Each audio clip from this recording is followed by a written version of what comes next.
Have a seat.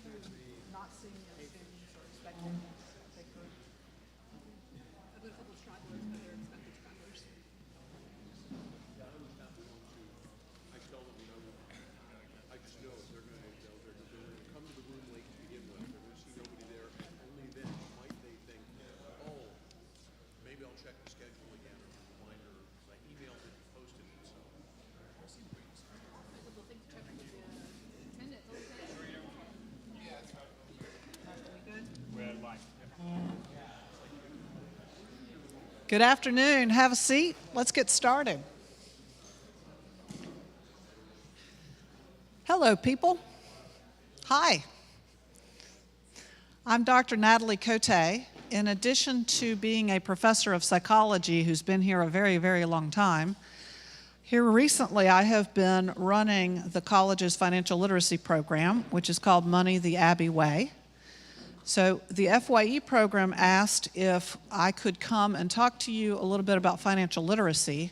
So I'm going to give you just a little bit of a taste of that today, but I wanted to let you know that I run this program with a committee. You guys are welcome to grab a lunch and grab a drink and, so I represent a fairly large committee and I represent a lot of volunteers with a lot of expertise. So if you belong to a team or a group or even just a small group of friends who want to talk about money, it's one of my favorite things to talk about. So I'll be happy to come talk to your group about money. So I want you to know that and I would like some pictures of people with my Money the Abbey Way banner that's over there by the back door. So if at some point you have a chance to take a selfie or take a picture of a friend and send it to me, out of the pictures that I get, I will draw a name for a prize. So that's my cell phone number on the screen. And you've also will get a copy of these slides from your instructor. So if you want to send me a picture to ncote@bac.edu or to the cell phone number that's on the screen, I would be happy to enter you into a lottery for a prize. I've also got a pocket full of Benedict bucks.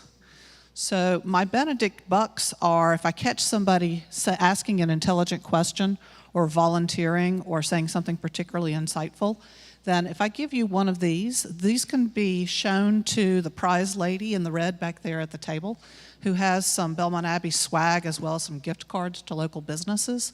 So you can use one of your Benedict bucks to get a prize if you receive one of these during our session today. We are recording today because there are unfortunately some people who have missed this event. So just so you know that this recording will be made available to other FYE students. Okay, so let's kick this off.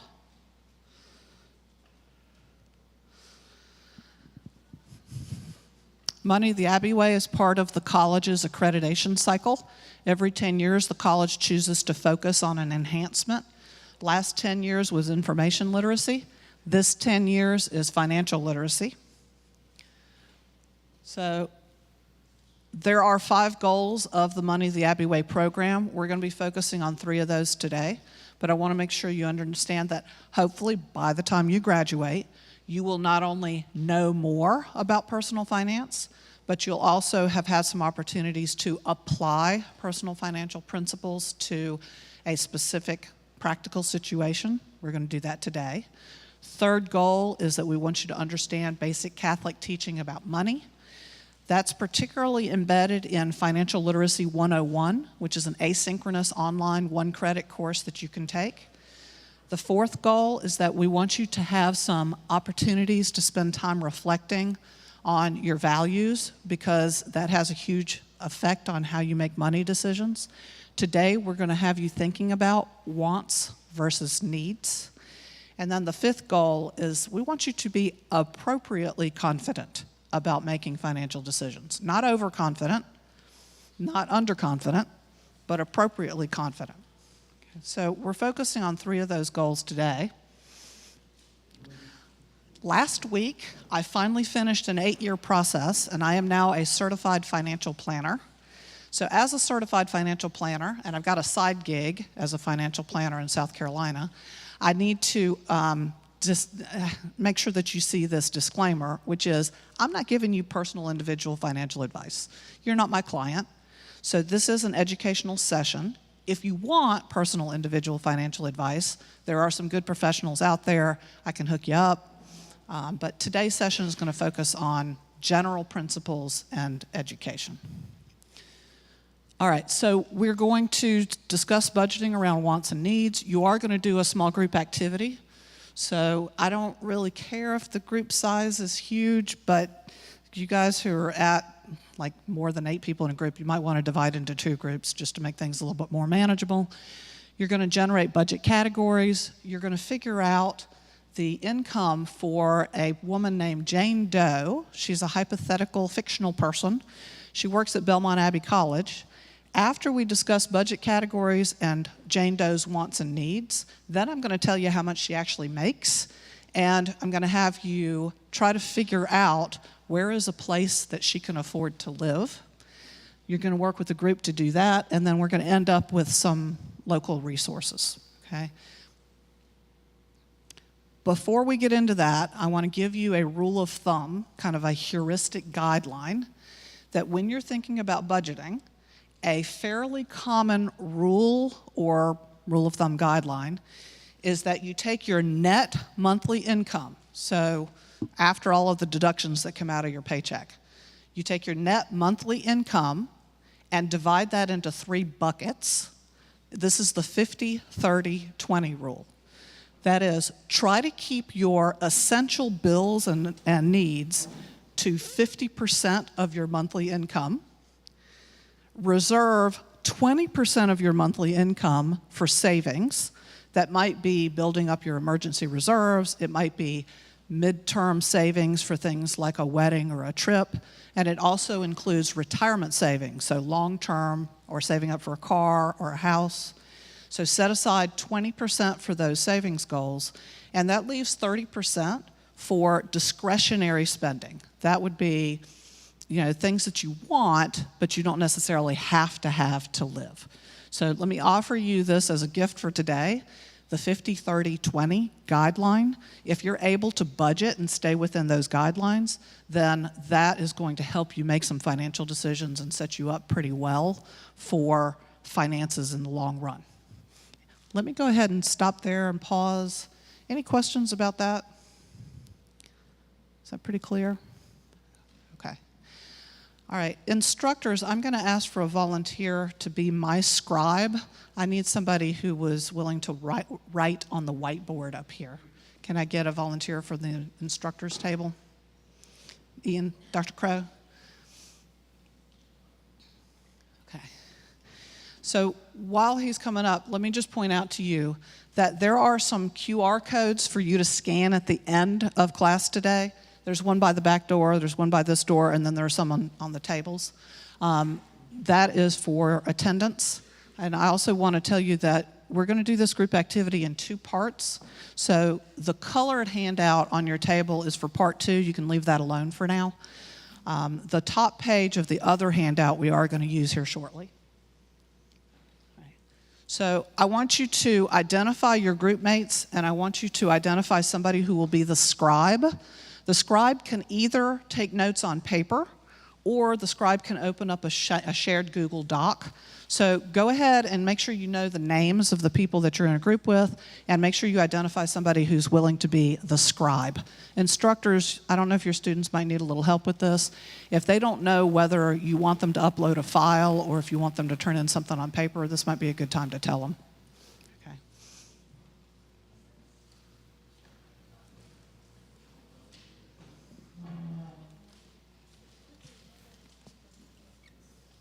So it sounds like you're already sitting in groups where you know everybody. You know everybody? Okay. You guys know everybody here? You know each other? Okay. You know everybody here? All right. Good. Okay, well, in that case, we can get started. I want you to take a few minutes with your group to start generating some budget categories that you're then going to share later. I want you to identify some wants and some needs. So please talk with your group about who Jane Doe might be. All we know is she works at Belmont Abbey College. And generate some categories of budgeting for wants and for needs. I'll give you a few minutes to do that.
Okay, I see that some ideas have been generated. So, Dr. Crow, may I borrow you?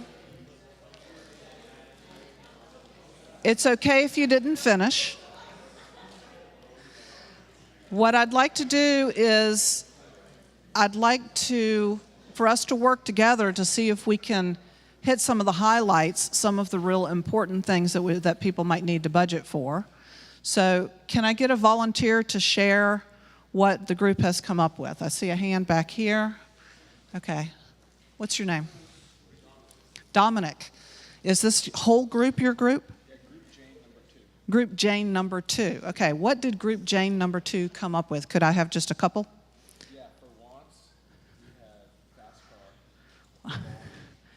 Okay, so could we have a category of wants and then a category for needs? And under wants, Jane wants a fast car.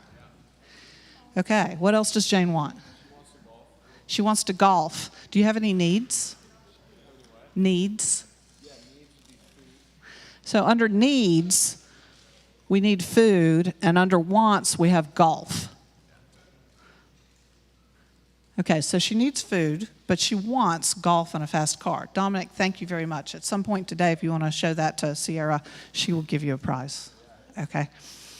Okay, so who else can give us a little bit longer, or maybe let's do some needs. Did you guys generate any needs? Oh, we have this group. Okay. She needs a place to sleep. She needs clothes. And clothes? Utilities. Okay, when you say utilities, could we elaborate on utilities? Was that on the list here? Okay, so clothes and then electricity and water under needs. These are needs, right? Electricity and water, okay. And transportation. Who was the scribe for your group? Me. Okay. This is Abby right here. Okay. Oh, is this 2 groups? Okay. What's your name? I'm Kirsten. Kirsten and what's your name? McKenna. So Kirsten and McKenna, thank you. Yes, but they had their hands up like that. So, you know, American culture tends to value speed. So, all right. So this group, Kirsten and McKenna. McKenna, what did you generate, and what did your group generate in terms of wants for Jane? Did you not get that far? Oh, did you have any additional needs? Clothes. We've got clothes, place to sleep. Gas. So I guess that'll go under transportation. Okay. So I think that covers it. So some of you may have generated some ideas for Jane where you generate a little bit of a persona for her. So we don't really know whether Jane is married or not, whether she's got roommates or not, whether she's got children. So far, the Jane that's emerging is someone who likes to drive a fast car and someone who likes to play golf. So do we have, what you got? We need Jim, not J-I-M, but G-Y-M. Okay. Did any of you have a gym as a need? No? Okay, so that's under wants. What else? And internet. Let's talk about internet for a minute. Is internet a want or is it a need? Need, want. So it came out of this group as a want. Could we have internet under wants, please? But it's entirely possible that your Jane Doe may perceive that as a need. We have telephones. Oh, is a telephone a want or a need?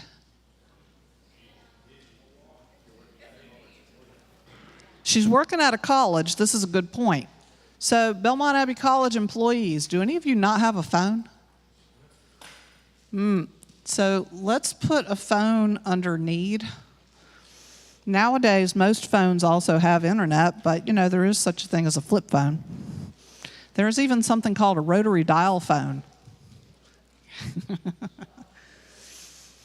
You had to stick your finger in the dial, and so you even know what I'm talking about. Yeah. Okay. Yes. A computer. So a computer, she works for a college. We don't know what she does, but your Jane, is that a want or a need? It's a want. So she wants a computer. My Jane, if I were Jane Doe, I would need one because I have to work from home. And so in my case, because I occasionally work from home, if you're going to do some virtual work, like Coach was just talking about doing some virtual work from home, so he has to have a telephone and an internet. And do you have to budget for that, or does your employer cover it? Your employer covers it? But provided the computer. Okay. So what I want you to be thinking about here is that when you actually have to be the one paying your bills, that you have to really think about what are the essentials. 50% of that budget should cover the essentials. 20% goes into savings. That leaves 30% for things like gym memberships, golf, fast car, if those are wants. But I also want to point out to you that if you're living with someone, their wants and needs may not align with yours. And so this is something that may require some negotiating, right? I noticed that nobody put tithing on this list. Tithing. Can anybody in the room tell me what tithing is? Let me see some hands. Tithing? We got one person, two people. What's your name? Dublin. What's tithing? Tithing is like when you give money to the church. And how much are you supposed to give to the church if you're supporting your church? 10%. 10% is absolutely right. Score for tithing. He's got a support group. Okay. Tithing may not be important to you, but maybe it is. Maybe you come out of a faith community that strongly suggests that people support the local congregation or support the church or maybe do charitable giving to the tune of 10%. And then the question is, does that 10% come out of the 50% that you devote to essentials? Does it come out of the 50% that you devote to savings? Or does it come out of that 30% that you devote to wants? I can't answer that question for you. This is something that you have to learn about if you are a person of faith or a philanthropic person. Learn about it, think about it, and build it into your budget if that's important to you. Okay? We're going to move on. Let me stop here to see if anybody has any questions. General questions? Okay. I want you to move on to the back side of the white sheet, and I want you to look at the earnings statement that is on the color paper, because that gives you information about Jane Doe's paycheck. So that is a pay stub from an employee for Belmont Abbey College. It gives you information about her income, and I want you to use the pay stub on the color paper to answer questions on the back side of the white sheet. Take a few minutes to work together to do that. You're probably going to need your cell phones or the internet to answer one of those questions. Have at it.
All right, let's see if we found her a place to live.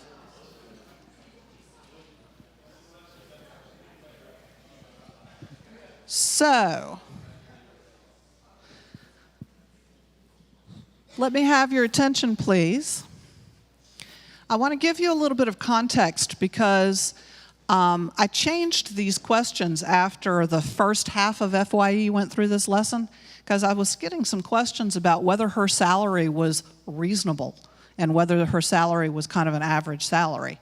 So I thought, well, let me give you a little bit of context about her annual salary of $61,479.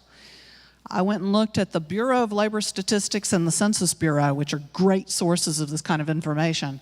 In fact, if you know what kind of occupation you want to pursue, go look at the Bureau of Labor Statistics and you'll find some information about salary ranges in that occupation.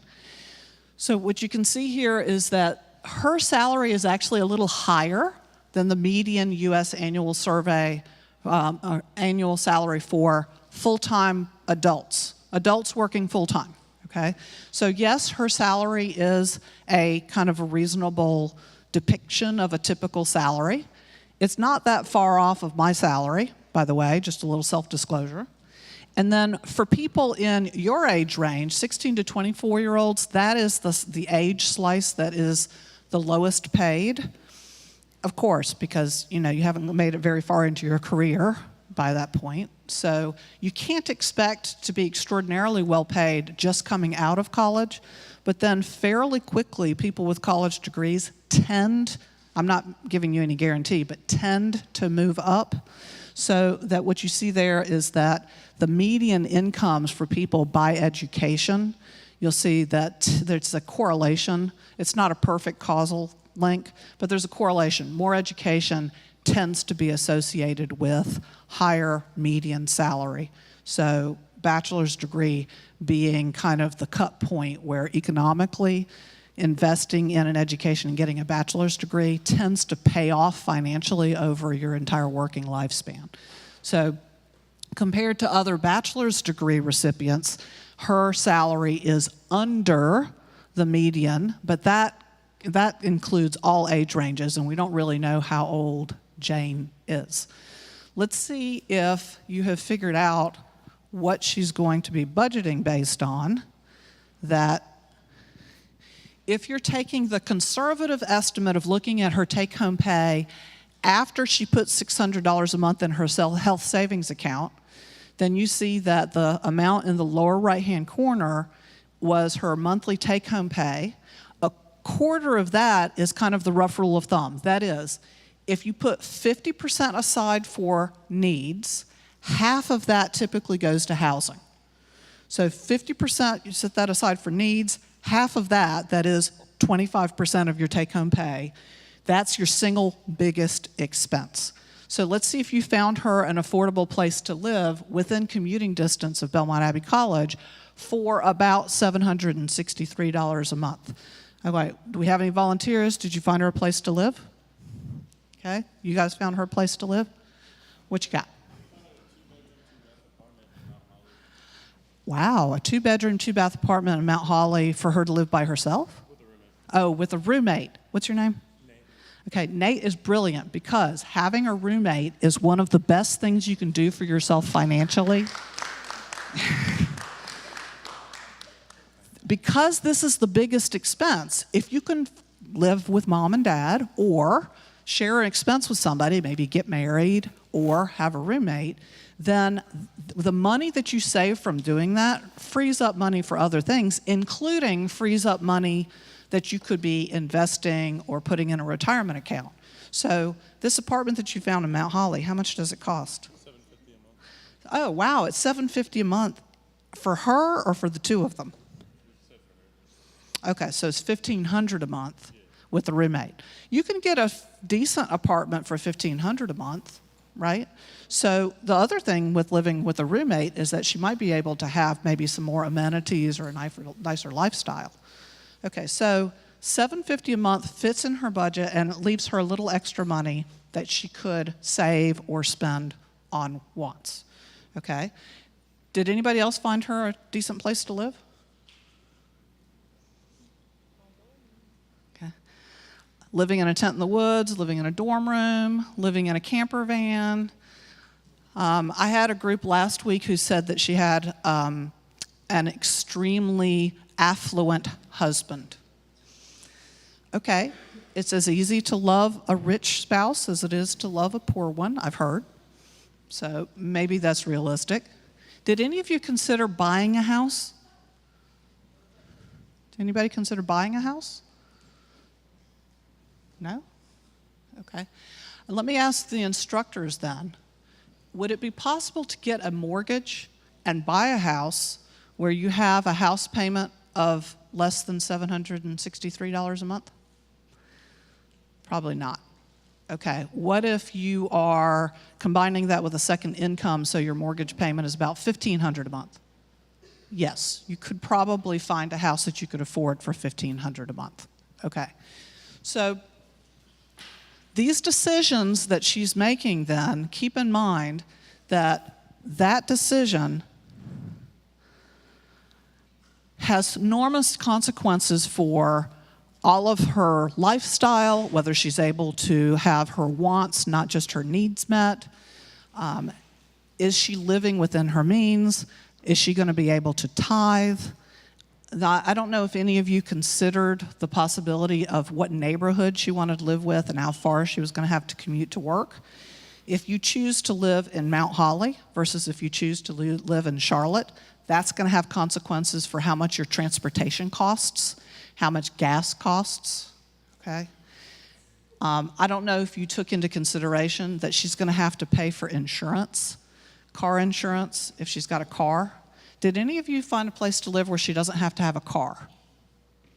Okay, so where did you find? Belmont Heights, is that walking distance? Bicycling distance? Okay, so how much is it going to cost her to live there?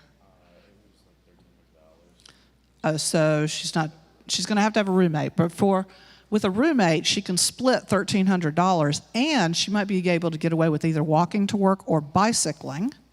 Does anybody in here have a car payment? Okay, can I ask you how much it is? How much? $700 a month is a fairly standard car payment. $500 maybe a little bit more typical, right? But if she doesn't have to have the $700 a month car payment, if she could make do with the bicycle, that's going to have enormous financial consequences for her family, consequences for her community, for people who care about things like how much you pollute. Then riding a bicycle is also going to mean less pollution. So thank you for finding her a sustainable place to live. Thank you for sharing that information. So we've got rent payment in the area of around $763 a month. We've got car payment, possibly $700 a month. I don't know if that's a fast car. Is that a fast car? No, okay. I don't know how much your car payment for a fast car is going to be. Golf membership, anybody have any idea how much it costs to play golf? How much? Country club? How much? $7,000 a year. So if she's living in Belmont Heights and bicycling to work, she may be able to afford the $7,000 a year that she would have been paying for a car payment. She might put it towards a golf membership. So these decisions that you're making are not benign decisions. I just want to encourage you to make every financial decision an intentional one that is well aligned with your values. Okay? All right, thank you for playing. We're going to move on. On Monday, April 8th, we're going to have a Money the Abbey Way Day. Fifth Third Bank is going to be doing sessions on budgeting, identity theft, and credit. And then at noon, these are all in the mezzanine of the hub, the Student Commons. At noon, we're going to have a panel discussion with some local business owners. Have any of you considered being an entrepreneur, starting a business? Do we have any? We have some possible entrepreneurs in here.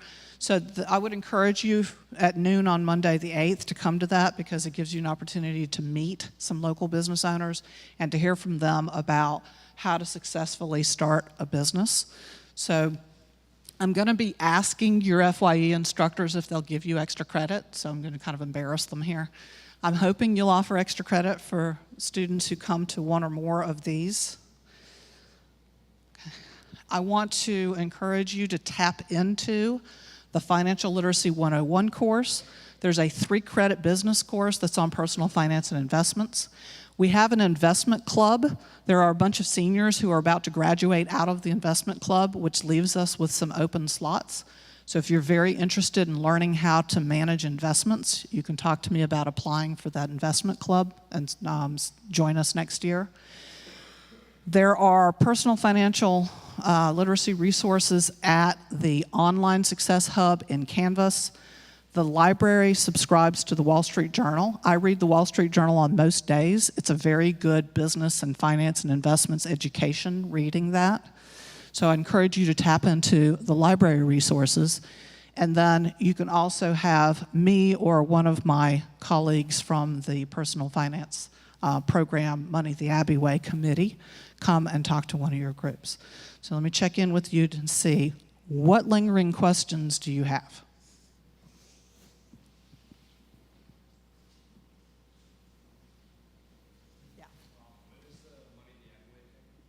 Money the Abbey Way Day is Monday, April 8th. Okay, and we're going to start putting some flyers around campus. Also, watch Abbey News, the email newsletter will have it as well. Okay. Other questions?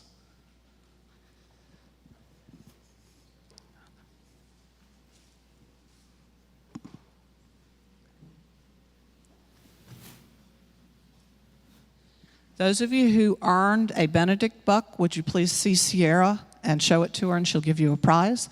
The rest of you, if you would please use the big trash cans that are out this door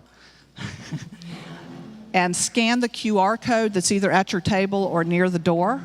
We'd love to have your feedback, but that's also how we're taking attendance.